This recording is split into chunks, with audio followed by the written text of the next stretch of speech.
ಓಂ ಶಾಂತಿ.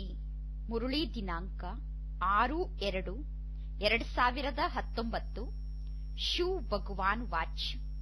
ಮಧುರ ಮಕ್ಕಳೇ, ಈಗ ನೀವು ಅಶರೀರಿಯಾಗಿ ವಾಪಸ್ ಮನೆಗೆ ಹೋಗಬೇಕಾಗಿದೆ. ಆದ್ದರಿಂದ ಅನ್ಯ ಆತ್ಮರ ಜೊತೆ ಮಾತನಾಡುವಾಗ ಸ್ವಯಂವನ್ನು ಆತ್ಮ ಎಂದು ತಿಳಿದುಕೊಂಡು, ಅನ್ಯರನ್ನು ಸಹೋದರ ಆತ್ಮ ಎಂದು ತಿಳಿದುಕೊಂಡು ಅವರ ಜೊತೆ ಮಾತನಾಡಿ. ಆತ್ಮ ಅಭಿಮಾನಿ ಆಗಿರುವ ಅಭ್ಯಾಸವನ್ನು ಮಾಡುತ್ತಾ ಇರಿ. ಪ್ರಶ್ನೆ: ಭವಿಷ್ಯದ ರಾಜ್ಯ ತಿಲಕವನ್ನು ಪ್ರಾಪ್ತಿ ಮಾಡಿಕೊಳ್ಳಲು ಆಧಾರ ಏನಾಗಿದೆ? ಉತ್ತರ: ಶಿಕ್ಷಣ. ಪ್ರತಿಯೊಬ್ಬರೂ ಓದಿ ರಾಜ್ಯ ತಿಲಕವನ್ನು ಪ್ರಾಪ್ತಿ ಮಾಡಿಕೊಳ್ಳಬೇಕಾಗಿದೆ. ಓದಿಸುವ ತಂದೆಯ ಕರ್ತವ್ಯ ಓದಿಸುವುದಾಗಿದೆ. ಪರಮಾತ್ಮ ತಂದೆ ಶಿಕ್ಷಕ ಆಗಿ ಓದಿಸುತ್ತಿದ್ದಾರೆ. ಇದರಲ್ಲಿ ಆಶೀರ್ವಾದದ ಮಾತಿಲ್ಲ. ತಂದೆಯ ಬಗ್ಗೆ ಸಂಪೂರ್ಣ ನಿಶ್ಚಯ ಇದ್ದರೆ ತಂದೆಯ ಶ್ರೀಮತದಂತೆ ನಡೆಯಬೇಕು. ಯಾವುದೇ ತಪ್ಪನ್ನು ಮಾಡಬಾರದು. ಒಂದು ವೇಳೆ ಮತಭೇದದಲ್ಲಿ ಬಂದು ಶಿಕ್ಷಣವನ್ನು ಓದುವುದನ್ನು ಬಿಟ್ಟು ಬಿಟ್ಟರೆ ನೀವು ಫೇಲ್ ಆಗಿ ಬಿಡುತ್ತೀರಾ. ಆದ್ದರಿಂದ ತಂದೆ ತಿಳಿಸುತ್ತಾರೆ, ಮಧುರ ಮಕ್ಕಳೇ, ತಮ್ಮ ಮೇಲೆ ತಾವೇ ದಯೆ ತೋರಿಸಿಕೊಳ್ಳಿ. ತಂದೆಯಿಂದ ಆಶೀರ್ವಾದವನ್ನು ಬೇಡಬೇಡಿ. ಶಿಕ್ಷಣದ ಕಡೆ ಸಂಪೂರ್ಣ ಗಮನವನ್ನು ಕೊಡಿ. ಓಂ ಶಾಂತಿ. ಪರಮ ಶಿಕ್ಷಕ ಸುಪ್ರೀಂ ಟೀಚರ್ ಮಕ್ಕಳಿಗೆ ಓದಿಸುತ್ತಿದ್ದಾರೆ. ಮಕ್ಕಳಿಗೂ ಗೊತ್ತಿದೆ, ಪರಂಪಿತಾ ಪರಮಾತ್ಮ ನಮಗೆ ತಂದೆ ಆಗಿದ್ದಾರೆ, ಶಿಕ್ಷಕ ಕೂಡ ಆಗಿದ್ದಾರೆ. ನಮಗೆ ಪರಮಾತ್ಮ ತಂದೆ ಹೇಗೆ ಶಿಕ್ಷಣವನ್ನು ಓದಿಸುತ್ತಾರೋ ಹಾಗೆ ಬೇರೆ ಯಾರೂ ಓದಿಸಲು ಸಾಧ್ಯ ಇಲ್ಲ. ಪರಮಾತ್ಮ ತಂದೆ ನಮಗೆ ಓದಿಸುತ್ತಿದ್ದಾರೆ ಎಂದು ಮಕ್ಕಳಾದ ನೀವು ಹೇಳುತ್ತೀರಾ. ಪರಮಾತ್ಮ ತಂದೆ ಕೇವಲ ಒಬ್ಬರಿಗಷ್ಟೇ ತಂದೆ ಅಲ್ಲ, ಸರ್ವ ಆತ್ಮರಿಗೂ ತಂದೆ ಆಗಿದ್ದಾರೆ. ಮನ್ಮನಾಭವ, ಮಧ್ಯಾಜೀಭವ, ಇದರ ಅರ್ಥವನ್ನೂ ಕೂಡ ತಂದೆ ತಿಳಿಸುತ್ತಾರೆ. ಮತ್ತು ತಂದೆ ಹೇಳುತ್ತಾರೆ, ತಂದೆಯಾದ ನನ್ನನ್ನು ನೆನಪು ಮಾಡಿ ಎಂದು. ಮಕ್ಕಳಂತೂ ಈಗ ಬುದ್ಧಿವಂತರಾಗುತ್ತಿದ್ದೀರಾ. ನಿಮ್ಮ ಆಸ್ತಿಯಂತೂ ನಿಮಗೆ ಪ್ರಾಪ್ತಿ ಆಗೇ ಆಗುತ್ತದೆ ಅನ್ನುವ ಮಾತನ್ನು ಎಂದೂ ಮರೆಯಬಾರದು ಎಂದು ಬೇಹದ್ದಿನ ತಂದೆ ತಿಳಿಸುತ್ತಾರೆ. ತಂದೆ ಆತ್ಮರ ಜೊತೆ ಮಾತನಾಡುತ್ತಾರೆ. ಈಗ ನೀವು ಜೀವಾತ್ಮರಾಗಿದ್ದೀರಾ. ಬೇಹದ್ದಿನ ತಂದೆ ನಿರಾಕಾರ ಆಗಿದ್ದಾರೆ. ಅವರು ಈ ಶರೀರದ ಮೂಲಕ ನಮಗೆ ಓದಿಸುತ್ತಿದ್ದಾರೆ. ತಂದೆ ಓದಿಸುತ್ತಿದ್ದಾರೆ ಅನ್ನುವ ಮಾತನ್ನು ನೀವು ಕೂಡ ತಿಳಿದುಕೊಂಡಿದ್ದೀರಾ. ನಿಮ್ಮನ್ನು ಬಿಟ್ಟು ಜಗತ್ತಿನ ಬೇರೆ ಯಾವ ವ್ಯಕ್ತಿಗಳು ಪರಮಾತ್ಮ ತಂದೆ ನಮಗೆ ಓದಿಸುತ್ತಿದ್ದಾರೆ ಅನ್ನುವುದನ್ನು ತಿಳಿದುಕೊಂಡಿಲ್ಲ. ಹೇಗೆ ಆ ಶಾಲೆಯಲ್ಲಿ ಶಿಕ್ಷಕರು ಓದಿಸುತ್ತಾರೆ, ಲೌಕಿಕ ಶಿಕ್ಷಕರು ಲೌಕಿಕ ಮಕ್ಕಳಿಗೆ ಓದಿಸುತ್ತಾರೆ ಎಂದು ಹೇಳಲಾಗುತ್ತದೆ.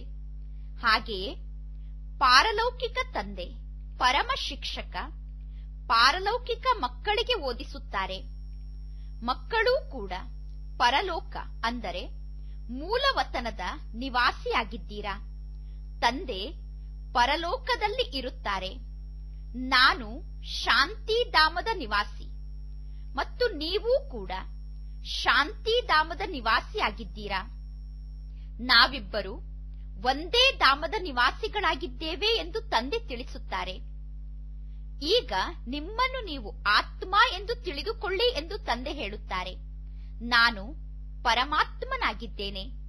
ಇಲ್ಲಿ ನೀವು ಪಾತ್ರವನ್ನು ಅಭಿನಯ ಮಾಡುತ್ತೀರಾ. ಪಾತ್ರವನ್ನು ಅಭಿನಯ ಮಾಡುತ್ತಾ ಮಾಡುತ್ತಾ ನೀವೀಗ ಪತಿತರಾಗಿ ಬಿಟ್ಟಿದ್ದೀರಾ ಅನ್ನುವುದನ್ನೂ ತಂದೆ ತಿಳಿಸುತ್ತಿದ್ದಾರೆ. ಇದು ಬೇಹದ್ದಿನ ಆಟದ ಮೈದಾನ ಆಗಿದೆ. ಇಲ್ಲಿ ಆಟ ನಡೆಯುತ್ತಾ ಇದೆ. ಇಡೀ ಸೃಷ್ಟಿಯೇ ಕರ್ಮಕ್ಷೇತ್ರ ಆಗಿದೆ. ಈ ಕರ್ಮಕ್ಷೇತ್ರದಲ್ಲಿ ಆಟ ನಡೆಯುತ್ತಾ ಇದೆ. ಇದು ಬೇಹದ್ದಿನ ಆಟ. ಈ ಆಟದ ಮೈದಾನದಲ್ಲಿ ಹಗಲು ಮತ್ತು ರಾತ್ರಿ ಆಗುತ್ತಾ ಇರುತ್ತದೆ ಅನ್ನುವುದನ್ನು ಕೇವಲ ಮಕ್ಕಳಾದ ನೀವು ಅರ್ಥ ಮಾಡಿಕೊಂಡಿದ್ದೀರಾ. ಸೂರ್ಯ ಚಂದ್ರರು ಬೇಹದ್ದಿನ ಬೆಳಕನ್ನು ಕೊಡುವವರಾಗಿದ್ದಾರೆ. ಇದು ಬೇಹದ್ದಿನ ಮಾತಾಗಿದೆ. ಈಗ ನಿಮಗೆ ಜ್ಞಾನ ಇದೆ. ರಚಯಿತನೇ ಬಂದು ರಚಯಿತನ ಬಗ್ಗೆ ಹಾಗೂ ರಚನೆಯ ಆದಿ ಮಧ್ಯ ಅಂತ್ಯದ ಬಗ್ಗೆ ಪರಿಚಯವನ್ನು ಕೊಡುತ್ತಿದ್ದಾರೆ. ನಿಮಗೆ ರಚನೆಯ ಆದಿ ಮಧ್ಯ ಅಂತ್ಯದ ರಹಸ್ಯವನ್ನು ತಿಳಿಸಲು ನಾನು ಬಂದಿದ್ದೇನೆ ಎಂದು ತಂದೆ ಮಕ್ಕಳಿಗೆ ಹೇಳುತ್ತಾರೆ. ಇದು ಪಾಠಶಾಲೆಯಾಗಿದೆ. ನಮಗೆ ಶಿಕ್ಷಣವನ್ನು ಓದಿಸುತ್ತಿರುವ ತಂದೆ ಅಭೋಕ್ತ ಆಗಿದ್ದಾರೆ. ನಾನು ಅಭೋಕ್ತ ಆಗಿದ್ದೇನೆ ಎಂದು ಪರಮಾತ್ಮ ತಂದೆಯನ್ನು ಬಿಟ್ಟು ಬೇರೆ ಯಾರೂ ಹೇಳಲು ಸಾಧ್ಯ ಇಲ್ಲ. ಅಹಮದಾಬಾದಿನಲ್ಲಿ ಒಬ್ಬ ಸಾಧು ಈ ರೀತಿ ಹೇಳುತ್ತಿದ್ದರು, ನಾನು ಅಭೋಕ್ತ ಆಗಿದ್ದೇನೆ, ನಾನು ಏನನ್ನೂ ತಿನ್ನುವುದಿಲ್ಲ ಎಂದು. ಆದರೆ ಅವರು ಸುಳ್ಳು ಹೇಳುತ್ತಿದ್ದಾರೆ, ಮೋಸ ಮಾಡುತ್ತಿದ್ದಾರೆ ಎನ್ನುವುದು ಎಲ್ಲರಿಗೂ ಗೊತ್ತಾಯಿತು. ಈ ಸಮಯದಲ್ಲಿ ಬಹಳಷ್ಟು ಮೋಸ ನಡೆಯುತ್ತಿರುತ್ತದೆ. ಈಗ ಮೋಸ ಮಾಡಲು ಅನೇಕ ಪ್ರಕಾರದ ವೇಷವನ್ನು ಹಾಕಿಕೊಂಡಂತಹ ವೇಷಧಾರಿಗಳು ಬಹಳಷ್ಟು ಜನ ಇದ್ದಾರೆ. ಈಗ ಪರಮಾತ್ಮ ತಂದೆಗಂತೂ ಯಾವುದೇ ಶಾರೀರಿಕ ವೇಷವೇ ಇಲ್ಲ. ತಂದೆ ತಿಳಿಸುತ್ತಾರೆ, ಮನುಷ್ಯರು ಹೇಳುತ್ತಾರೆ ಗೀತೆಯನ್ನು ಕೃಷ್ಣ ನುಡಿಸಿದ ಎಂದು. ಈಗಿನ ಜಗತ್ತಿನಲ್ಲಿ ಎಷ್ಟೊಂದು ಜನ ತಾವೇ ಕೃಷ್ಣ ಆಗಿಬಿಟ್ಟಿದ್ದಾರೆ. ವಾಸ್ತವದಲ್ಲಿ ಕೃಷ್ಣ ಅಂತೂ ಇಲ್ಲಿ ಇರಲು ಸಾಧ್ಯ ಇಲ್ಲ. ಈಗ ನಮಗೆ ಇಲ್ಲಿ ಶಿವತಂದೆ ಓದಿಸುತ್ತಿದ್ದಾರೆ. ಶಿವತಂದೆ ಆತ್ಮರಿಗೆ ಓದಿಸುತ್ತಿದ್ದಾರೆ. ನಿಮಗೆ ತಂದೆ ಬಾರಿ ಬಾರಿಗೂ ತಿಳಿಸುತ್ತಾರೆ, ನಿಮ್ಮನ್ನು ಆತ್ಮ ಎಂದು ತಿಳಿದುಕೊಳ್ಳಿ. ಅನ್ಯ ಆತ್ಮರನ್ನು ನಿಮ್ಮ ಸಹೋದರ ಆತ್ಮ ಎಂದು ತಿಳಿದುಕೊಳ್ಳಿ. ನಾನು ನನ್ನ ಸಹೋದರ ಆತ್ಮನಿಗೆ ತಂದೆಯ ಬಗ್ಗೆ ಜ್ಞಾನವನ್ನು ತಿಳಿಸುತ್ತಿದ್ದೇನೆ ಎಂದು ತಿಳಿದುಕೊಳ್ಳಿ. ಸ್ತ್ರೀ ಅಥವಾ ಪುರುಷ ಇಬ್ಬರೂ ಕೂಡ ಸಹೋದರರಾಗಿದ್ದೀರಾ. ಅಂದ ಮೇಲೆ ತಂದೆ ತಿಳಿಸುತ್ತಾರೆ, ಮಕ್ಕಳೇ, ಇಬ್ಬರಿಗೂ ನನ್ನಿಂದ ಆಸ್ತಿಯನ್ನು ಪಡೆದುಕೊಳ್ಳಲು ಹಕ್ಕಿದೆ. ಸ್ತ್ರೀ ಪುರುಷರಿಬ್ಬರೂ ಕೂಡ ನನ್ನಿಂದ ಆಸ್ತಿಯನ್ನು ಪಡೆದುಕೊಳ್ಳಲು ಹಕ್ಕುದಾರರಾಗಿದ್ದೀರಾ. ಹಾಗೆ ನೋಡಿದರೆ ಲೌಕಿಕದಲ್ಲಿ ಸ್ತ್ರೀಗೆ ಆಸ್ತಿ ಸಿಗುವುದಿಲ್ಲ. ಏಕೆಂದರೆ ಅಲ್ಲಿ ಸ್ತ್ರೀ ಮಾವನ ಮನೆಗೆ ಹೋಗಬೇಕಾಗುತ್ತದೆ. ಆದರೆ ಇಲ್ಲಿ ಎಲ್ಲಾ ಆತ್ಮರು ಅಶರೀರಿಯಾಗಿ ಮನೆಗೆ ಹೋಗಬೇಕಾಗಿದೆ. ಈಗ ನಿಮಗೆ ತಂದೆಯ ಮೂಲಕ ಯಾವ ಜ್ಞಾನರತ್ನ ಪ್ರಾಪ್ತಿಯಾಗುತ್ತಾ ಇದೆಯೋ ಇದೇ ಜ್ಞಾನರತ್ನ ಭವಿಷ್ಯದಲ್ಲಿ ಅವಿನಾಶಿ ರತ್ನ ಆಗಿಬಿಡುತ್ತದೆ. ಆತ್ಮಕ್ಕೆ ಜ್ಞಾನದ ಸಾಗರ ತಂದೆ ಜ್ಞಾನವನ್ನು ನೀಡುತ್ತಾರೆ. ಈಗ ನೀವು ಆತ್ಮರೂ ಕೂಡ ಜ್ಞಾನವನ್ನು ಪ್ರಾಪ್ತಿ ಮಾಡಿಕೊಂಡು ಜ್ಞಾನದ ಸಾಗರರಾಗುತ್ತೀರಾ. ಆತ್ಮವೇ ಎಲ್ಲವನ್ನೂ ಮಾಡುತ್ತದೆ. ಆದರೆ ಮನುಷ್ಯರು ದೇಹಾಭಿಮಾನದಲ್ಲಿ ಇರುವ ಕಾರಣ ಆತ್ಮ ಅಭಿಮಾನಿ ಆಗುವುದೇ ಇಲ್ಲ. ಈಗ ನೀವು ಆತ್ಮ ಅಭಿಮಾನಿಯಾಗಿ ಒಬ್ಬ ತಂದೆಯನ್ನು ನೆನಪು ಮಾಡಬೇಕಾಗಿದೆ. ಸ್ವಲ್ಪ ಪರಿಶ್ರಮ ಅಂತೂ ಪಡಲೇಬೇಕು. ಲೌಕಿಕ ಗುರುವನ್ನು ಶಿಷ್ಯರು ಎಷ್ಟೊಂದು ನೆನಪು ಮಾಡುತ್ತಾರೆ. ಆ ಗುರುವಿನ ಮೂರ್ತಿಯನ್ನೂ ಕೂಡ ಇಟ್ಟುಕೊಂಡು ಪೂಜೆ ಮಾಡುತ್ತಾರೆ. ಈಗ ಶಿವನ ಚಿತ್ರ ಎಲ್ಲಿ? ಆ ಮನುಷ್ಯರ ಚಿತ್ರ ಎಲ್ಲಿ? ಪರಮಾತ್ಮ ಶಿವನ ಚಿತ್ರಕ್ಕೂ ಮನುಷ್ಯರ ಚಿತ್ರಕ್ಕೂ ಹಗಲು ರಾತ್ರಿಯಷ್ಟು ಅಂತರ ಇದೆ. ಜಗತ್ತಿನ ಜನ ತಮ್ಮ ಗುರುಗಳ ಚಿತ್ರವನ್ನು ಇಟ್ಟುಕೊಳ್ಳುತ್ತಾರೆ. ಪತ್ನಿ ಅನ್ಯ ಯಾವುದೋ ವ್ಯಕ್ತಿಯ ಫೋಟೋವನ್ನು ಮನೆಯಲ್ಲಿ ಇಟ್ಟುಕೊಂಡು ಪೂಜೆ ಮಾಡಿದರೆ ಪತಿಗೆ ಅದು ಇಷ್ಟ ಆಗುವುದಿಲ್ಲ. ಶಿವನ ಚಿತ್ರವನ್ನು ಇಟ್ಟುಕೊಂಡರೆ ಎಲ್ಲರೂ ಇಷ್ಟಪಡುತ್ತಾರೆ. ಶಿವ ಎಲ್ಲರಿಗೂ ಪ್ರಿಯ ಆಗಿದ್ದಾರೆ. ಏಕೆಂದರೆ ಅವರು ಪರಂಪಿತ ಪರಮಾತ್ಮ ಆಗಿದ್ದಾರೆ. ಅವರ ಚಿತ್ರ ಇರಲೇಬೇಕು. ಅವರು ನಮ್ಮನ್ನು ಕೊರಳಿನ ಹಾರವನ್ನಾಗಿ ಮಾಡಿಕೊಳ್ಳುತ್ತಿದ್ದಾರೆ. ನಾವೀಗ ರುದ್ರಮಾಲೆಯ ಮಣಿಗಳಾಗುತ್ತಿದ್ದೇವೆ. ಹಾಗೆ ನೋಡಿದರೆ ಇಡೀ ಜಗತ್ತಿನಲ್ಲಿರುವ ಎಲ್ಲಾ ಆತ್ಮರು ರುದ್ರಮಾಲೆಯ ಮಣಿ ಆಗಿದ್ದಾರೆ. ಪ್ರಜಾಪಿತ ಬ್ರಹ್ಮಾರವರ ಮಾಲೆ ಇದಾಗಿದೆ. ಮೇಲೆ ವಂಶಾವಳಿ ಇದೆ, ಅದು ಹದ್ದಿನ ವಂಶಾವಳಿ ಆಗಿದೆ. ಇದು ಬೇಹದ್ದಿನ ವಂಶಾವಳಿ ಆಗಿದೆ. ಜಗತ್ತಿನಲ್ಲಿ ಯಾರೆಲ್ಲ ಮನುಷ್ಯರಿದ್ದಾರೋ ಎಲ್ಲರೂ ಈ ರುದ್ರಮಾಲೆಯ ಮಣಿಗಳಾಗಿದ್ದಾರೆ. ಆತ್ಮ ಎಷ್ಟು ಸೂಕ್ಷ್ಮವಾದ ಬಿಂದು ಆಗಿದೆ, ಬಹಳ ಸಣ್ಣ ಬಿಂದು ಆಗಿದೆ. ಹೀಗೆ ಬಿಂದುವನ್ನು ಇಡುತ್ತಾ ಹೋದರೆ ಲೆಕ್ಕ ಮಾಡಲು ಸಾಧ್ಯ ಇಲ್ಲ. ಇಷ್ಟೆಲ್ಲ ಆತ್ಮ ಬಿಂದುಗಳನ್ನು ಲೆಕ್ಕ ಮಾಡುತ್ತಾ ಹೋದರೆ ಸುಸ್ತಾಗಿ ಬಿಡುತ್ತಾರೆ. ಆದರೆ ನೋಡಿ, ಆತ್ಮದ ವೃಕ್ಷ ಕೂಡ ಪರಮಧಾಮದಲ್ಲಿ ಎಷ್ಟು ಚಿಕ್ಕದಾಗಿದೆ. ಬ್ರಹ್ಮತತ್ವದಲ್ಲಿ ಬಹಳ ಕಡಿಮೆ ಸ್ಥಾನ ಇರುತ್ತದೆ. ಇಲ್ಲಿ ಆತ್ಮರು ಪಾತ್ರವನ್ನು ಅಭಿನಯ ಮಾಡಲು ಬರುತ್ತೀರಾ ಅಂದ ಮೇಲೆ ಇಲ್ಲಿ ಬಹಳ ದೊಡ್ಡ ಉದ್ದ ಅಗಲವಾದ ಜಗತ್ತು ಪಾತ್ರ ಮಾಡಲು ಬೇಕಾಗುತ್ತದೆ. ಕೆಲವೊಂದು ಕಡೆ ವಿಮಾನಗಳಲ್ಲಿ ಹೋಗುತ್ತಾರೆ. ಅಲ್ಲಿ ವಿಮಾನ ಮುಂತಾದದ್ದರ ಅವಶ್ಯಕತೆಯೇ ಇಲ್ಲ. ಈ ಜಗತ್ತಿನಲ್ಲಿ ಬಹಳ ದೂರದ ಸ್ಥಾನಕ್ಕೆ ಹೋಗಲು ವಿಮಾನದಲ್ಲಿ ಹೋಗಬೇಕಾಗುತ್ತದೆ. ಪರಮಧಾಮದಲ್ಲಿ ವಿಮಾನದಲ್ಲಿ ಹೋಗುವ ಅವಶ್ಯಕತೆ ಇಲ್ಲ. ಪರಮಧಾಮದಲ್ಲಿ ಆತ್ಮಗಳ ವೃಕ್ಷ ಬಹಳ ಚಿಕ್ಕ ವೃಕ್ಷವಾಗಿರುತ್ತದೆ. ಇಲ್ಲಿ ಮನುಷ್ಯರ ವೃಕ್ಷ ಎಷ್ಟು ದೊಡ್ಡ ವೃಕ್ಷ ಆಗಿದೆ. ಎಲ್ಲರೂ ಕೂಡ ಪ್ರಜಾಪಿತ ಬ್ರಹ್ಮನ ಸಂತಾನರಾಗಿದ್ದಾರೆ. ಬ್ರಹ್ಮನಿಗೆ ಆಡಮ್ ಎಂದು ಕೆಲವರು ಕರೆಯುತ್ತಾರೆ, ಇನ್ನು ಕೆಲವರು ಆದಿದೇವ ಎಂದು ಕರೆಯುತ್ತಾರೆ. ಸ್ತ್ರೀ ಪುರುಷರಂತೂ ಅವಶ್ಯವಾಗಿ ಇದ್ದಾರೆ. ಇದು ನಿಮ್ಮದು ಪ್ರವೃತ್ತಿ ಮಾರ್ಗ ಆಗಿದೆ. ನಿವೃತ್ತಿ ಮಾರ್ಗ ಇದ್ದರೆ ಆಟ ನಡೆಯುವುದಿಲ್ಲ. ಒಂದು ಕೈಯಿಂದ ಯಾವ ಕಾರ್ಯ ನಡೆಯಲು ಸಾಧ್ಯ? ಎರಡೂ ಚಕ್ರಗಳು ಬೇಕು ತಾನೆ. ಇಬ್ಬರೂ ಪರಸ್ಪರ ಇಲ್ಲಿ ಯೋಗದ ರೇಸ್ ಮಾಡುತ್ತೀರಾ. ಒಂದು ವೇಳೆ ಒಂದು ಚಕ್ರ ರೇಸ್ ಮಾಡಲು ಜೊತೆಯನ್ನು ನೀಡುತ್ತಿಲ್ಲ, ಅವರು ಪುರುಷಾರ್ಥದಲ್ಲಿ ಹಿಂದೆ ಉಳಿಯುತ್ತಿದ್ದಾರೆ ಅಂದರೆ ಅವರನ್ನು ನೋಡಿ ನೀವು ನಿಂತು ಬಿಡಬಾರದು. ನಿಮ್ಮ ಜೊತೆಗಾರರನ್ನು ಪುರುಷಾರ್ಥದಲ್ಲಿ ಮುಂದುವರೆಸಲು ಪ್ರಯತ್ನ ಪಡಬೇಕು. ಒಂದು ವೇಳೆ ನಿಮ್ಮ ಜೊತೆಗಾರರು ಪುರುಷಾರ್ಥ ಮಾಡುತ್ತಿಲ್ಲ ಅಂದರೆ ಅವರನ್ನು ನೋಡಿ ನಾವು ಪುರುಷಾರ್ಥ ಮಾಡುವುದನ್ನು ಬಿಟ್ಟು ಬಿಡಬಾರದು.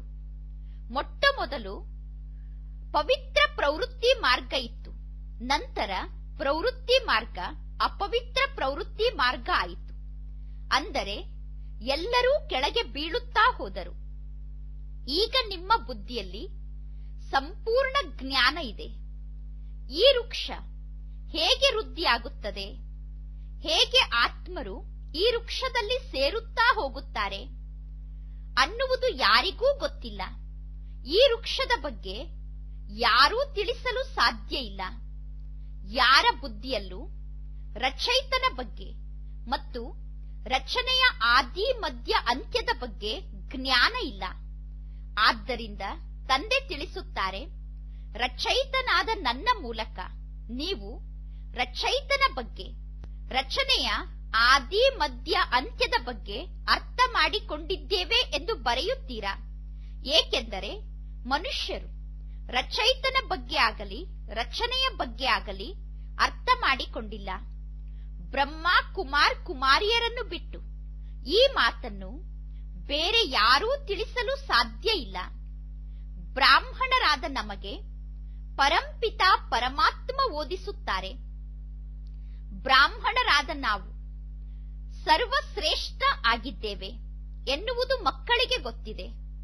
ಅಂದ ಮೇಲೆ ಚಿತ್ರದಲ್ಲೂ ಅವಶ್ಯವಾಗಿ ತೋರಿಸಲಾಗಿದೆ ಬ್ರಾಹ್ಮಣರು ಜುಟ್ಟಿಗೆ ಸಮಾನ ಇದ್ದಾರೆ ಎಂದು.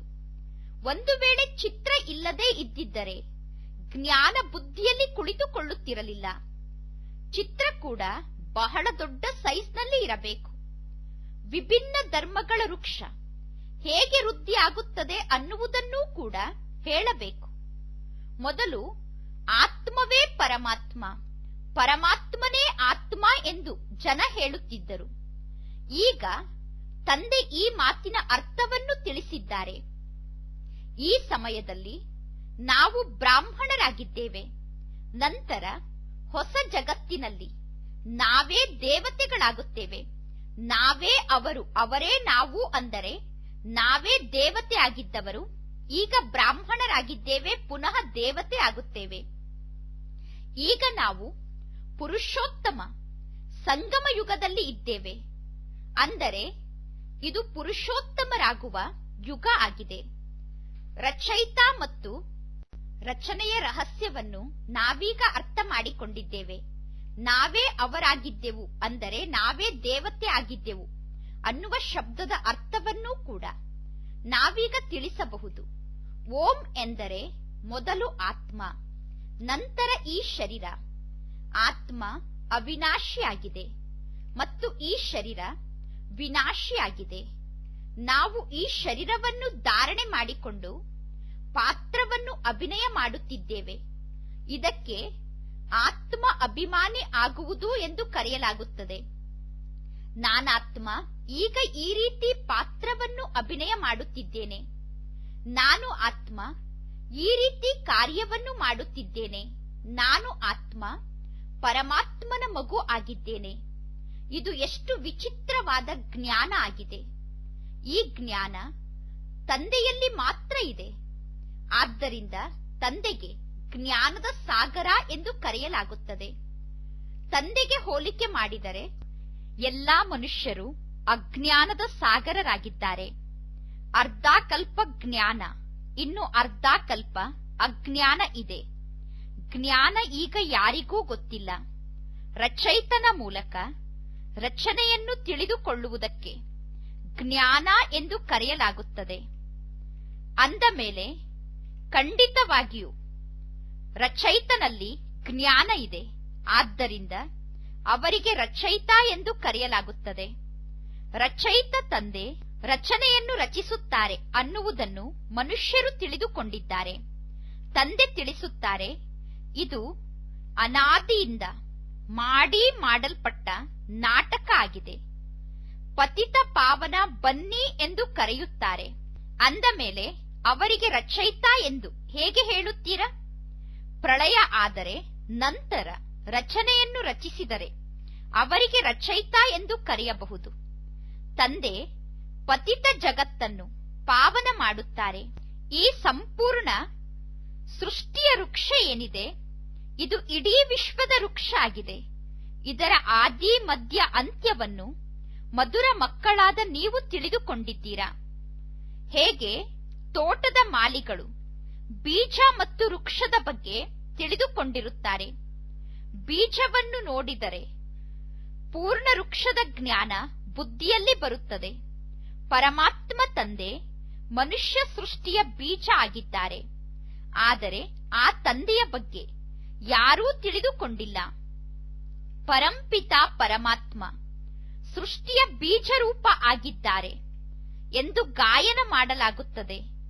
ಪರಮಾತ್ಮ ತಂದೆ ಸತ್ಯ, ಚೈತನ್ಯ, ಆನಂದ ಸ್ವರೂಪ ಆಗಿದ್ದಾರೆ. ಸುಖ, ಶಾಂತಿ, ಪವಿತ್ರತೆಯ ಸಾಗರ ಆಗಿದ್ದಾರೆ.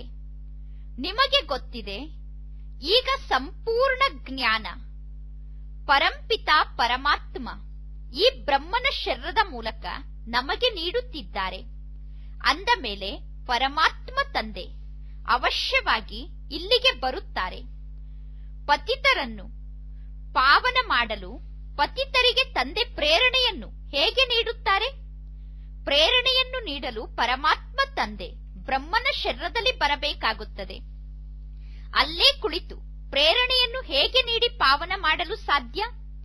ತಂದೆ ಬಂದು ಎಲ್ಲರನ್ನೂ ಪಾವನ ಮಾಡಿ ವಾಪಸ್ ಕರೆದುಕೊಂಡು ಹೋಗುತ್ತಾರೆ. ಈಗ ತಂದೆ ನಮಗೆ ಶಿಕ್ಷಣವನ್ನು ಕಲಿಸುತ್ತಿದ್ದಾರೆ. ಇದು ಪುರುಷೋತ್ತಮ ಸಂಗಮ ಯುಗ ಆಗಿದೆ. ಹೇಗೆ ಪುರುಷರು ತಮೋ ಪ್ರಧಾನರಿಂದ ಶ್ರೇಷ್ಠರು ಸತೋ ಪ್ರಧಾನ ಆಗುತ್ತಾರೆ ಅನ್ನುವುದನ್ನು ನೀವು ಭಾಷಣದಲ್ಲಿ ತಿಳಿಸಬಹುದಾಗಿದೆ. ನಿಮ್ಮ ಬಳಿ ಬಹಳಷ್ಟು ವಿಷಯ ಇದೆ. ಈ ಪತಿತ ತಮೋ ಪ್ರಧಾನ ಜಗತ್ತು ಹೇಗೆ ಸತೋ ಪ್ರಧಾನ ಆಗುತ್ತದೆ ಅನ್ನುವುದನ್ನೂ ಕೂಡ ತಿಳಿಸಬೇಕು. ಈ ಮಾತು ಕೂಡ ತಿಳಿದುಕೊಳ್ಳಲು ಯೋಗ್ಯ ಆಗಿದೆ. ಇನ್ನು ವಿನಾಶ ಸಮೀಪಕ್ಕೆ ಬಂದಂತೆ ನಿಮ್ಮ ಜ್ಞಾನವನ್ನು ಎಲ್ಲರೂ ಕೇಳುತ್ತಾರೆ, ಕೇಳಿ ಬಲೆ ಬಿಟ್ಟು ಬಿಡುತ್ತಾರೆ. ಆದರೆ ಎಲ್ಲಿಗೆ ಹೋಗಲು ಸಾಧ್ಯ? ಮತ್ತು ಎಲ್ಲರೂ ಬರಲೇಬೇಕು. ಏಕೆಂದರೆ ಗತಿ ಸದ್ಗತಿಯನ್ನು ಪ್ರಾಪ್ತಿ ಮಾಡಿಕೊಳ್ಳಲು ಇದೊಂದೇ ಹಟ್ಟಿಯಾಗಿದೆ, ಇದೊಂದೇ ಈಶ್ವರನ ಮನೆ. ಇಲ್ಲೇ ಗತಿ ಸದ್ಗತಿ ಸಿಗುತ್ತದೆ ಅಂದ ಮೇಲೆ ಎಲ್ಲರೂ ಇಲ್ಲಿಗೆ ಬರಲೇಬೇಕು. ಸರ್ವರ ಸದ್ಗತಿದಾತ ಒಬ್ಬ ತಂದೆ, ಅವರು ಸರ್ವಶ್ರೇಷ್ಠ ಆಗಿದ್ದಾರೆ. ಅವರು ನಮ್ಮನ್ನೂ ಕೂಡ ಶ್ರೇಷ್ಠರನ್ನಾಗಿ ಮಾಡುತ್ತಾರೆ. ಸತ್ಯಯುಗ ಶ್ರೇಷ್ಠ ಆಗಿದೆ, ಕಲಿಯುಗ ಭ್ರಷ್ಟ ಆಗಿದೆ. ಭ್ರಷ್ಟಾಚಾರಿ ಎಂದು ಕಲಿಯುಗಕ್ಕೆ ಹೇಳಲಾಗುತ್ತದೆ, ಭ್ರಷ್ಟಾಚಾರಿಗಳು ಎಂದು ಜನ ಕರೆಯುತ್ತಾರೆ. ಆದರೆ ನಾವು ಭ್ರಷ್ಟಾಚಾರಿಗಳು ಎನ್ನುವುದನ್ನು ಯಾರೂ ತಿಳಿದುಕೊಂಡಿಲ್ಲ. ಪತಿತ ಜಗತ್ತಿನಲ್ಲಿ ಶ್ರೇಷ್ಠರು ಒಬ್ಬರೂ ಕೂಡ ಇಲ್ಲ. ಶ್ರೀ ಶ್ರೀ ಶಿವತಂದೆ ಯಾವಾಗ ಬರುತ್ತಾರೋ ಅವರು ಬಂದು ಈಗ ನಮ್ಮನ್ನು ಶ್ರೇಷ್ಠರನ್ನಾಗಿ ಮಾಡುತ್ತಾರೆ. ಶ್ರೀ ಎನ್ನುವ ಟೈಟಲ್ ಸತ್ಯುಗದ ದೇವತೆಗಳಿಗೆ ಇರುತ್ತದೆ. ಇಲ್ಲಿ ಎಲ್ಲರಿಗೂ ಶ್ರೀ ಶ್ರೀ ಎಂದು ಕರೆಯುತ್ತಾರೆ. ವಾಸ್ತವದಲ್ಲಿ ಶ್ರೀ ಅನ್ನುವುದು ಪವಿತ್ರತೆಯ ಅಕ್ಷರ ಆಗಿದೆ. ಬೇರೆ ಧರ್ಮದವರು ಯಾರೂ ಕೂಡ ತಮ್ಮನ್ನು ಶ್ರೀ ಎಂದು ಹೇಳಿಕೊಳ್ಳುವುದಿಲ್ಲ.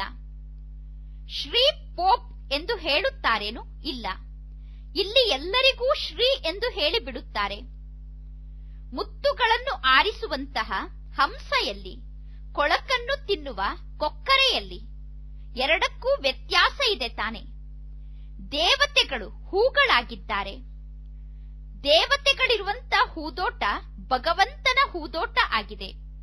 ತಂದೆ ಮಕ್ಕಳಾದ ನಿಮ್ಮನ್ನು ಹೂಗಳನ್ನಾಗಿ ಮಾಡುತ್ತಾರೆ.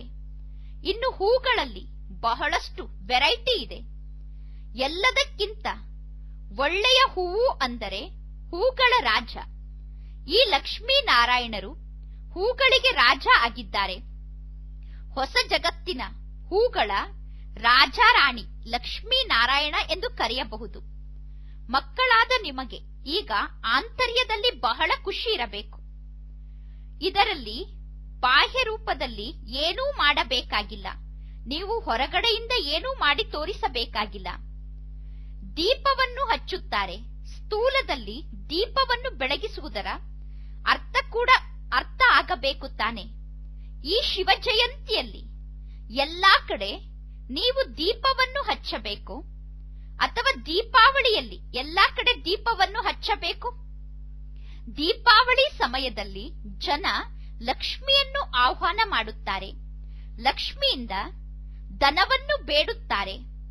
ಭಂಡಾರವನ್ನು ತುಂಬುವಂತಹ ಬೋಲಾ ಭಂಡಾರಿ ಶಿವತಂದೆ ಆಗಿದ್ದಾರೆ ಅನ್ನುವುದು ನಮಗೆ ಗೊತ್ತಿದೆ. ಶಿವತಂದೆಯ ಮೂಲಕ ನಮಗೆ ಅಪಾರ ಖಜಾನೆ ಪ್ರಾಪ್ತಿಯಾಗುತ್ತಾ ಇದೆ. ಶಿವತಂದೆ ನಮ್ಮ ಖಜಾನೆಯನ್ನು ತುಂಬುತ್ತಿದ್ದಾರೆ. ಇದು ಜ್ಞಾನ ರತ್ನದ ಧನ ಆಗಿದೆ. ಜಗತ್ತಿನಲ್ಲೂ ಕೂಡ ಜನರ ಬಳಿ ಅಪಾರ ಸಂಪತ್ತಿರುತ್ತದೆ. ಹೊಸ ಜಗತ್ತಿನಲ್ಲಿ ತಾವು ಐಶ್ವರ್ಯವಂತರಾಗಿ ಇರುತ್ತೀರಾ. ಸತ್ಯುಗದಲ್ಲಿ ಅಪಾರವಾದ ವಜ್ರ ವೈಡೂರ್ಯ ಇತ್ತು. ಮತ್ತೆ ಅದೇ ರೀತಿ ಸತ್ಯುಗದಲ್ಲಿ ಸಮೃದ್ಧಿ ಇರುತ್ತದೆ. ಮನುಷ್ಯರು ಆಶ್ಚರ್ಯ ಪಡುತ್ತಾರೆ. ಈಗ ಎಲ್ಲವೂ ಸಮಾಪ್ತಿಯಾಗುತ್ತದೆ ಅಂದ ಮೇಲೆ ಈ ಸಂಪತ್ತು ಎಲ್ಲಿಂದ ಬರುತ್ತದೆ ಎಂದು. ಈಗ ಗಣಿಗಳಲ್ಲಿದ್ದಂತಹ ಚಿನ್ನವನ್ನು ಕೂಡ ಎಲ್ಲವನ್ನೂ ಅಗೆದು ತೆಗೆದು ಬಿಟ್ಟಿದ್ದಾರೆ. ಬೆಟ್ಟಗಳು ವಿನಾಶದ ಸಮಯದಲ್ಲಿ ಬಿದ್ದು ಹೋಗುತ್ತದೆ. ಎಲ್ಲಾ ಪರ್ವತಗಳು ಬಿದ್ದು ಹೋಗುತ್ತದೆ ಅಂದ ಮೇಲೆ ಪುನಃ ಸಂಪತ್ತು ಎಲ್ಲಿಂದ ಬರುತ್ತದೆ? ಹೇಗೆ ಸತ್ಯುಗ ನಿರ್ಮಾಣ ಆಗುತ್ತದೆ ಎಂದು ಕೇಳುತ್ತಾರೆ. ನೀವು ಅವರಿಗೆ ಹೇಳಬೇಕು, ಇತಿಹಾಸ ಪುನಃ ಪುನರಾವರ್ತನೆ ಆಗುತ್ತದೆ. ಈಗ ಏನೆಲ್ಲ ಇತ್ತು ಅದೆಲ್ಲವೂ ಕೂಡ ಪುನಃ ಪುನರಾವರ್ತನೆ ಆಗುತ್ತದೆ. ಅಂದರೆ ಮೊದಲು ಸತ್ಯುಗದಲ್ಲಿ ಏನೆಲ್ಲ ಇತ್ತೋ ಈಗ ಪುನಃ ಆ ಎಲ್ಲಾ ವಸ್ತುಗಳು ನಿರ್ಮಾಣ ಆಗುತ್ತದೆ. ಈಗ ಸ್ವರ್ಗದ ಮಾಲೀಕರಾಗಲು ಮಕ್ಕಳಾದ ನಾವು ಪುರುಷಾರ್ಥವನ್ನು ಮಾಡುತ್ತಿದ್ದೇವೆ. ಸ್ವರ್ಗದ ಇತಿಹಾಸ ಭೂಗೋಳ ಮತ್ತೆ ಪುನರಾವರ್ತನೆ ಆಗುತ್ತದೆ. ಗೀತೆಯಲ್ಲೂ ಕೂಡ ಇದೇ ಅಕ್ಷರ ಇದೆ. ನಾವು ಪೂರ್ಣ ಸೃಷ್ಟಿ, ಪೂರ್ಣ ಸಮುದ್ರ, ಪೂರ್ಣ ಪೃಥ್ವಿ ಎಲ್ಲವನ್ನೂ ಕೂಡ ನಿಮಗೆ ಕೊಡುತ್ತೇನೆ ಎಂದು ತಂದೆ ಹೇಳುತ್ತಾರೆ. ಅದನ್ನು ನಿಮ್ಮಿಂದ ಯಾರೂ ಕಿತ್ತುಕೊಳ್ಳಲು ಸಾಧ್ಯ ಇಲ್ಲ. ಈಗ ಸಂಪೂರ್ಣ ಭೂಮಿ, ಸಮುದ್ರ, ಇಡೀ ಜಗತ್ತೇ ನಮ್ಮದ್ದಾಗುತ್ತದೆ. ಇದನ್ನು ಯಾರೂ ಕಿತ್ತುಕೊಳ್ಳಲು ಸಾಧ್ಯ ಇಲ್ಲ. ಆ ಸತ್ಯುಗಕ್ಕೆ ಹೋಲಿಕೆ ಮಾಡಿದರೆ ಈ ಕಲಿಯುಗದಲ್ಲಿರುವ ವಸ್ತು ಏನಾಗಿದೆ? ಇಲ್ಲಿ ಭೂಮಿಗಾಗಿ, ನೀರಿಗಾಗಿ, ಭಾಷೆಗಾಗಿ ಜಗಳ ಆಡುತ್ತಾರೆ. ಸ್ವರ್ಗದ ರಚಯಿತ ತಂದೆ ಈ ಸೃಷ್ಟಿಗೆ ಬಂದು ಸ್ವರ್ಗವನ್ನು ನಿರ್ಮಾಣ ಮಾಡುತ್ತಾರೆ. ಸ್ವರ್ಗದ ರಚಯಿತ ಆದಂತಹ ಶಿವತಂದೆಯ ಜನ್ಮದಿನವನ್ನು ಆಚರಣೆ ಮಾಡಲಾಗುತ್ತದೆ. ಆ ತಂದೆ ಖಂಡಿತವಾಗಿಯೂ ನಮ್ಮನ್ನು ಸ್ವರ್ಗದ ಮಾಲೀಕರನ್ನಾಗಿ ಮಾಡುತ್ತಾರೆ. ಈಗ ಆ ತಂದೆ ನಮಗೆ ಓದಿಸುತ್ತಿದ್ದಾರೆ. ತಂದೆ ತಿಳಿಸುತ್ತಾರೆ, ನೀವೀಗ ಈ ಶರೀರದ ನಾಮರೂಪದಿಂದ ಭಿನ್ನರಾಗಿ ತಮ್ಮನ್ನು ಆತ್ಮ ಎಂದು ತಿಳಿದುಕೊಳ್ಳಬೇಕು. ಯೋಗದ ಶಕ್ತಿಯಿಂದ ಅಥವಾ ಶಿಕ್ಷೆಯನ್ನು ಅನುಭವ ಮಾಡಿಯಾದರೂ ನೀವು ಪವಿತ್ರ ಆಗಲೇಬೇಕು. ಒಂದು ವೇಳೆ ಯೋಗದಿಂದ ಪವಿತ್ರ ಆಗದೇ ಇದ್ದರೆ, ಶಿಕ್ಷೆಯನ್ನು ಅನುಭವ ಮಾಡಿ ಪವಿತ್ರ ಆದರೆ ನಮ್ಮ ಪದವಿ ಕಡಿಮೆ ಆಗುತ್ತದೆ. ನಾವು ಎಷ್ಟು ಪದವಿಯನ್ನು ಪಡೆದುಕೊಳ್ಳುತ್ತೇವೆ, ನಮ್ಮ ಪದವಿ ಎಷ್ಟು ಶ್ರೇಷ್ಠ ಅನ್ನುವುದು ವಿದ್ಯಾರ್ಥಿಗಳ ಬುದ್ಧಿಯಲ್ಲಿ ಇರುತ್ತದೆ ತಾನೆ. ಶಿಕ್ಷಕರು ಓದಿಸುತ್ತಾರೆ ಅಂದ ಮೇಲೆ ಶಿಕ್ಷಕರಿಗೂ ಕೂಡ ಬಹುಮಾನವನ್ನು ಕೊಡುತ್ತಾರೆ. ಈಗ ತಂದೆ ನಮ್ಮನ್ನು ವಿಶ್ವಕ್ಕೆ ಮಾಲೀಕರನ್ನಾಗಿ ಮಾಡುತ್ತಾರೆ. ಮತ್ತೆ ಭಕ್ತಿ ಮಾರ್ಗದಲ್ಲಿ ಎಲ್ಲರೂ ಶಿವತಂದೆಯನ್ನು ನೆನಪು ಮಾಡುತ್ತೀರಾ? ಇನ್ನು ತಂದೆಗೆ ನಾವು ಏನು ಉಡುಗೊರೆ ಕೊಡುವುದು? ಈ ಜಗತ್ತಿನಲ್ಲಿ ನೀವು ಈ ಕಣ್ಣಿನಿಂದ ಏನೆಲ್ಲ ನೋಡುತ್ತಿದ್ದೀರೋ ಅದ್ಯಾವುದು ಉಳಿಯುವುದೇ ಇಲ್ಲ. ಈಗ ಈ ಜಗತ್ತು ಹಳೆಯ ಕೊಳಕಾದ ಜಗತ್ತಾಗಿದೆ. ಅದಕ್ಕೋಸ್ಕರ ನಾವು ತಂದೆಯನ್ನು ಕೂಗಿ ಕರೆಯುತ್ತೇವೆ. ತಂದೆ ನಮ್ಮನ್ನು ಪತಿತರಿಂದ ಪಾವನ ಮಾಡುತ್ತಾರೆ. ಈಗ ಈ ಆಟವನ್ನು ನಾವು ನೆನಪು ಮಾಡಬೇಕು. ರಚನೆಯ ಆದಿ ಮಧ್ಯ ಅಂತ್ಯದ ಜ್ಞಾನ ತಂದೆಯಲ್ಲಿ ಇದೆ. ಅದನ್ನು ತಂದೆ ನಮಗೆ ತಿಳಿಸುತ್ತಿದ್ದಾರೆ. ನಾವೀಗ ಆ ಜ್ಞಾನವನ್ನು ಪ್ರಾಪ್ತಿ ಮಾಡಿಕೊಳ್ಳುತ್ತೇವೆ, ಪುನಃ ಮರೆತು ಹೋಗುತ್ತೇವೆ. 5000 ವರ್ಷಗಳ ನಂತರ ಈ ಚಕ್ರ ಪುನಃ ಪೂರ್ಣ ಆಗುತ್ತದೆ. ಈಗ ನಿಮಗೆ ನಿಮ್ಮ ಪಾತ್ರ ಎಷ್ಟು ಪ್ರಿಯ ಎಂದು ಅನುಭವ ಆಗುತ್ತದೆ. ನಾವು ಸತೋ ಪ್ರಧಾನರಾಗಿದ್ದೆವು ಹಾಗೂ ಎಲ್ಲರಿಗೂ ಪ್ರಿಯ ಆಗಿದ್ದೆವು. ಈಗ ನಾವೇ ತಮೋ ಪ್ರಧಾನ ಆಗಿದ್ದೇವೆ. ಪರಮಾತ್ಮ ತಂದೆಗೆ ಪುನಃ ಬನ್ನಿ ಎಂದು ನಾವೇ ಕರೆಯುತ್ತೇವೆ. ಈಗ ನಾನು ಬಂದಿದ್ದೇನೆ. ಒಂದು ವೇಳೆ ನಾನು ಬಂದಿದ್ದೇನೆ ಅನ್ನುವ ನಿಶ್ಚಯ ನಿಮಗೆ ಇದ್ದರೆ ನನ್ನ ಶ್ರೀಮತದಂತೆ ನಡೆಯಿರಿ, ತಪ್ಪನ್ನು ಮಾಡಬೇಡಿ. ಕೆಲವು ಮಕ್ಕಳು ಮತಭೇದದಲ್ಲಿ ಬಂದು ಶಿಕ್ಷಣ ಓದುವುದನ್ನು ಬಿಟ್ಟು ಬಿಡುತ್ತಾರೆ. ಶ್ರೀಮತದಂತೆ ನಡೆಯುವುದಿಲ್ಲ. ಶಿಕ್ಷಣವನ್ನು ಓದುತ್ತಿಲ್ಲ ಅಂದರೆ ನೀವು ಫೇಲ್ ಆಗುತ್ತೀರಾ. ನಿಮ್ಮ ಮೇಲೆ ನೀವೇ ದಯೆಯನ್ನು ತೋರಿಸಿಕೊಳ್ಳಿ ಎಂದು ತಂದೆ ಹೇಳುತ್ತಾರೆ. ಪ್ರತಿಯೊಬ್ಬರೂ ಚೆನ್ನಾಗಿ ಓದಿ. ನಿಮಗೆ ನೀವೇ ರಾಜ್ಯ ತಿಲಕವನ್ನು ಇಟ್ಟುಕೊಳ್ಳಬೇಕು. ತಂದೆಯ ಕೆಲಸ ಅಂತೂ ಓದಿಸುವ ಕೆಲಸ ಆಗಿದೆ. ಇದರಲ್ಲಿ ಆಶೀರ್ವಾದದ ಮಾತಿಲ್ಲ. ಇನ್ನು ಜಗತ್ತಿನ ಎಲ್ಲಾ ಆತ್ಮರ ಮೇಲೂ ನಾನು ಆಶೀರ್ವಾದ ಮಾಡಬೇಕಾಗುತ್ತದೆ. ಒಂದು ವೇಳೆ ನಿಮಗೆ ಆಶೀರ್ವಾದವನ್ನು ಮಾಡಿದರೆ ತಂದೆ ಓದಿಸುತ್ತಾರೆ, ಯಾರ ಮೇಲೂ ಆಶೀರ್ವಾದ ಮಾಡುವುದಿಲ್ಲ. ನಿಮಗೆ ಆಶೀರ್ವಾದ ಮಾಡಿದರೆ ಎಲ್ಲರಿಗೂ ಆಶೀರ್ವಾದ ಮಾಡಬೇಕಾಗುತ್ತದೆ. ಕೃಪೆ ಮುಂತಾದ ಮಾತು ಭಕ್ತಿಯಲ್ಲಿ ಇದೆ. ಭಕ್ತಿಯಲ್ಲಿ ಕೃಪೆಯನ್ನು ತೋರಿಸು ಎಂದು ಬೇಡುತ್ತಾರೆ. ಇಲ್ಲಿ ಆ ಮಾತಿಲ್ಲ.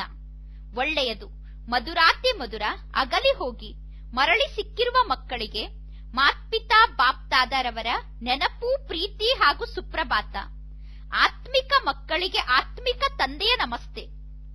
ಆತ್ಮಿಕ ತಂದೆಗೆ ಆತ್ಮಿಕ ಮಕ್ಕಳ ನೆನಪು, ಪ್ರೀತಿ ಹಾಗೂ ನಮಸ್ತೆ ನಮಸ್ತೆ ನಮಸ್ತೆ. ಧಾರಣೆಗೋಸ್ಕರ ಮುಖ್ಯ ಸಾರ. ಫಸ್ಟ್ ಪಾಯಿಂಟ್, ಪ್ರವೃತ್ತಿಯಲ್ಲಿದ್ದರೂ ಕೂಡ ಪರಸ್ಪರ ಸೇರಿ ನೆನಪಿನ ರೇಸನ್ನು ಮಾಡಬೇಕು.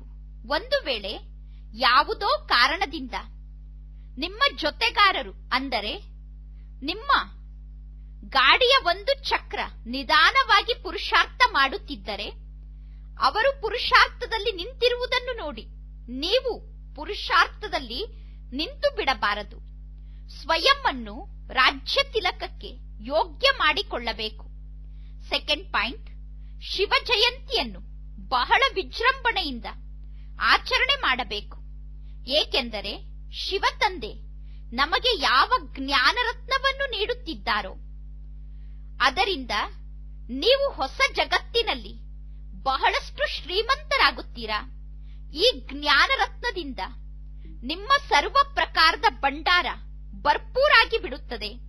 ವರದಾನ, ಸರ್ವ ಪದಾರ್ಥಗಳ ಬಗ್ಗೆ ಇರುವ ಆಸಕ್ತಿಯಿಂದ ಭಿನ್ನ ಆಗಿ ಅನಾಸಕ್ತರು, ಪ್ರಕೃತಿ ಜೀತರೂ ಆಗಿ ಒಂದು ವೇಳೆ ಯಾವುದಾದರೂ ಪದಾರ್ಥವನ್ನು ನೋಡಿದಾಗ ನಮ್ಮ ಕರ್ಮೇಂದ್ರಿಯ ವಿಚಲಿತ ಆಗುತ್ತದೆ ಅಂದರೆ ಆಸಕ್ತಿಯ ಭಾವ ಉತ್ಪನ್ನ ಆಗುತ್ತದೆ ಎಂದು ಅರ್ಥ.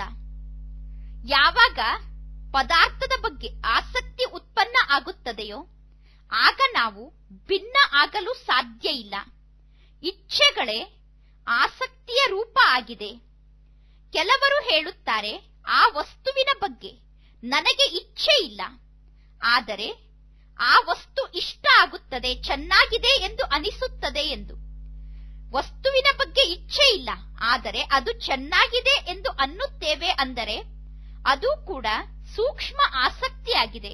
ಸೂಕ್ಷ್ಮ ರೀತಿಯಿಂದ ಈಗ ನಾವು ಸ್ವಯಂ ಅನ್ನು ಚೆಕ್ಕಿಂಗ್ ಮಾಡಿಕೊಳ್ಳಬೇಕು. ಈ ಪದಾರ್ಥ ಅಥವಾ ಏನೆಲ್ಲ ಅಲ್ಪ ಕಾಲದ ಸುಖವನ್ನು ನೀಡುವ ಸಾಧನಗಳಿದೆಯೋ ಅದ್ಯಾವುದೂ ನನ್ನನ್ನು ತನ್ನ ಕಡೆ ಆಕರ್ಷಣೆ ಮಾಡುತ್ತಿಲ್ಲ ತಾನೆ. ಈ ಪದಾರ್ಥ ಪ್ರಕೃತಿಯ ಸಾಧನ ಆಗಿದೆ. ಯಾವಾಗ ಈ ಪದಾರ್ಥದಿಂದ ಅನಾಸಕ್ತರಾಗುತ್ತೀರಾ ಅಂದರೆ ಭಿನ್ನರಾಗುತ್ತೀರಾ ಆಗ ನೀವು ಪ್ರಕೃತಿ ಜೀತರಾಗುತ್ತೀರಾ. ಶ್ಲೋಗನ್, ನನ್ನದು ನನ್ನದು ಅನ್ನುವ ಗೊಂದಲವನ್ನು ಬಿಟ್ಟು ಬೇಹದ್ದಿನಲ್ಲಿ ಇರಿ. ಆಗ ನಿಮ್ಮನ್ನು ವಿಶ್ವ ಕಲ್ಯಾಣಕಾರಿಗಳು ಎಂದು ಕರೆಯಲಾಗುತ್ತದೆ. ಒಳ್ಳೆಯದು. ಓಂ ಶಾಂತಿ.